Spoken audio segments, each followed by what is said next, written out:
أنا أقدم عشائر أبو محمد جميعا في مضيفهم في محافظة ميسان أن فتحوا المضيف إلى كافة العراقيين الذين يحتاجون مساعدة.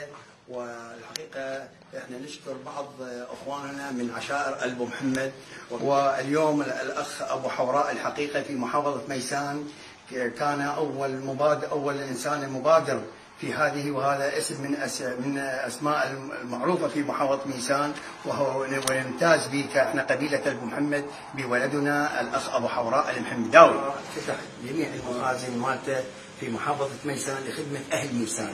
كما ايضا نفتخر بالاخ رحيم الجسر البيضاني الذي فتح في فندق له وخلاه تحت تصرف المرجعيه في النجف في كربلاء لخدمه هذه محافظه كربلاء. كما نقدم شكرا وتقديرنا الى كافه الاطباء الذين ساعدوا في ابنائنا والذين سهروا، وايضا اخوتنا في الاجهزه الامنيه، واحنا ساندين وداعمين الى اخوتنا. بالنسبه لاخ ابو حوراء هو رجل من رجل اعمال، والحقيقه رجل الاعمال يكون ليس يعني محصور على عشيره او اسم واحد، وانما على كل العراق، لانه ابو حوراء معروف من الشمال الى الجنوب.